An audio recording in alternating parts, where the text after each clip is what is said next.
십자인대 수술하고 재활할 때 이렇게 고통스러울 거라고 생각하시는데요. 만 잘하신다면 이렇게 아파하지 않으셔도 됩니다. 안녕하세요. 인공관절 전문병원 출신 13년차 정형외과 전문의 강진우 원장입니다. 대한스포츠의학회 스포츠 인증 전문의 기세린 원장입니다. 원장님 무릎 수술 한 4,000번 하셨잖아요. 네, 한 4천 몇백 건 했죠. 네. 혹시 십자인대가 끊어지면 무조건 수술해야 하나요? 십자인대는 크게 전방 십자인대, 후방 십자인대가 있는데요. 전방 십자인대 같은 경우에는 완전 파열일 경우에는 이제 수술로 가게 되는 경우가 많습니다. 왜냐면은 전방 십자인대는 무릎의 가운데 있다고 생각을 하면 되거든요. 무릎의 가운데 있다는 얘기는 관절 내부에 있다는 얘기예요. 쉽게 생각하면은 물 안에 둥둥 떠 있는 그런 조직이기 때문에 십자인대가 끊어지면 십자인대를 공급하는 혈관 자체도 같이 파열이 되게 됩니다. 그러면은 거기에 혈액 공급이 안 돼요. 그래서 전방 십자인대는 완전히 파열되면 저절로 낫는 경우는 거의 없다고 생각하시면 돼요. 그래서 전방 십자인대는 완전 파열일 경우에는 수술을 해야 된다라고 생각하시면 되고, 수술 시기는 사실 빨리 하는 경우도 있고 조금 시간이 지나서 하는 경우도 있지만 어쨌든 수술을 해야 되는 그런 십자인대이고요.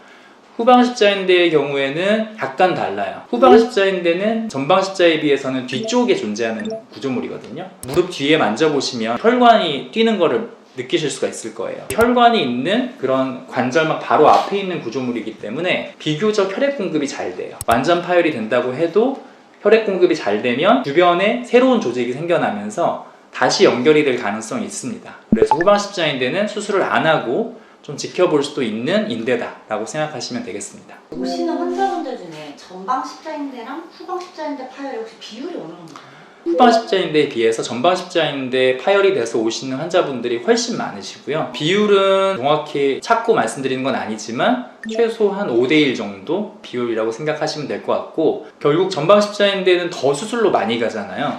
후방 십자인대의 경우에는 수술을 안 하고 좀 가는 경우가 있고, 그러다 보니까 실제 저희가 이제 수술을 하는 비율은 10대1, 20대1 정도 되는 것 같습니다. 김 원장님 20살 때 십자인대 수술하셨어요?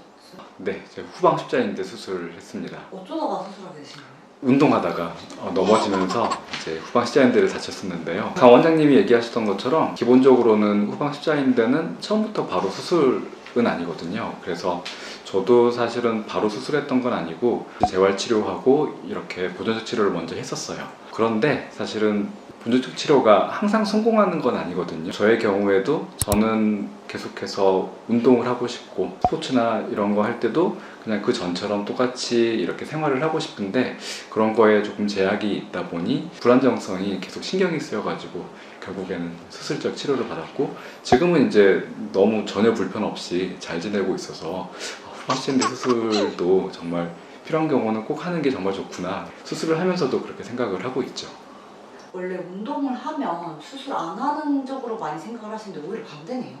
거의 반대죠. 사실은 상태만 가지고 수술을 결정하는 게 아니라 환자분들의 상황을 맞춰가지고 수술을 하는 거잖아요. 예를 들어 십자인대를 다쳤는데 되게 나이 많은 할머니께서 다치시고 그 다음에 앞으로 운동을 하거나 그럴 확률이나 이런 게 적다라고 하면은 오히려 그런 경우에는 전방 십자인대라고 하더라도 반드시 수술한다, 이건 사실 틀린 답이거든요.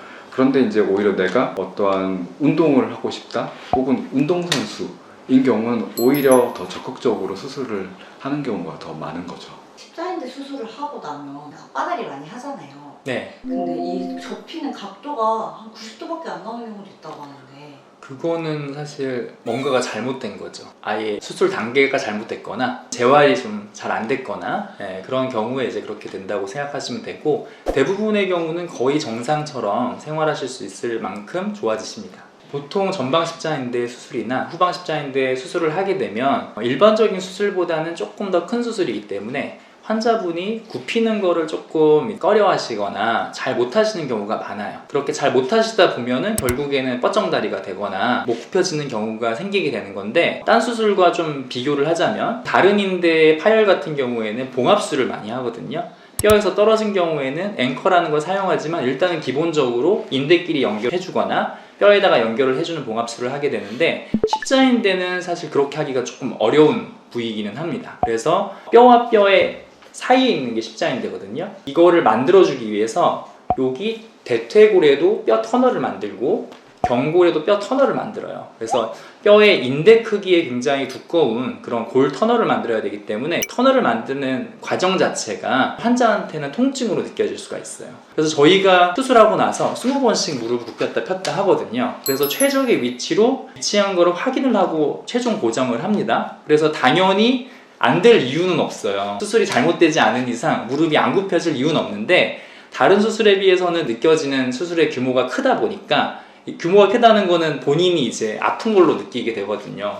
그래서 어떻게 생각을 하느냐, 이거 굽히다가 잘못되는 거 아니야? 이렇게 생각을 하게 됩니다. 저희는 계속 하라고 말씀드려도 약간 겁이 나는 거예요. 요거를 이제 굽혔다가 큰 문제가 생기는 게 아닌지. 이렇게 조금씩 안 하시다 보면은 어느 순간부터는 조직이 약간씩 떡진다고 생각하시면 돼요. 6주에서 3개월 이상 그렇게 안 하다 보면 실질적으로 못할 이유가 없는데 주변에 새로운 조직들, 약간 상처 조직들이 생기면서 실제로 못하게 되는 거예요. 그래서 전방십자인대 수술을 하면 못 굽히는 경우가 있다, 그렇게 얘기하는 거 아닌가, 이렇게 생각이 듭니다. 그래서 사실 환자도 의지가 있는 경우가 많죠. 다만 아파가지고 못할 뿐. 많은 의사들이 수술했으니까 당연히 아프다, 사실 이렇게 넘어가는 경우가 많은데, 그런 통증을 간과하지 않고 열심히 통증 조절을 해서 안 아프게 만드는 것도 결국에 재활 과정을 훨씬 더 순탄하게 이렇게 갈 수 있게 하기 때문에 수술 후 통증 조절이 되게 중요하고, 저희 병원에서는 사실 특별하게 더 신경을 써가지고 수술 후에도 환자가 극심한 통증을 느끼지 않게 이렇게 조절을 하고 있습니다. 원장님이 아무리 괜찮다고 하셔도 저는 그래도 수술 받으면 좀 막 무서울 것 같은데. 수술할 때 소견들이 있을 거잖아요. 그냥 단독으로 전방십자인대, 후방십자인대만 파열된 경우가 있고, 아니면 같이 반월판이 파열돼 있다든지 내측 축부인대가 파열돼 있다든지 이런 소견이 같이 있는 경우가 있어요. 그래서 저희가 굽히는 걸 좀 제한을 둬야 되는 경우에는 미리 말씀을 드립니다. 몇 주부터 몇 주까지는 몇 도까지만 굽히실 거고, 몇 주부터 몇 주까지는 또 몇 도까지만 굽히실 겁니다, 이렇게 말씀을 드려요.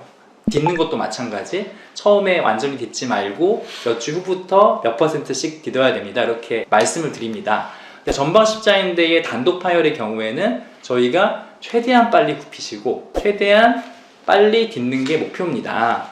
옛날 같은 경우에는 전방십자인대 파열 수술하고 나서도 그냥 기부스 했던 시절도 있어요. 지금은 이제 트렌드 자체가 빨리 재활을 시키고 그 대신에 보호를 오래 하자는 그런 트렌드로 점점 바뀌고 있거든요. 저희가 괜찮다고 하면 진짜 괜찮은 것이니까 겁내지 마시고 굽히시면 됩니다.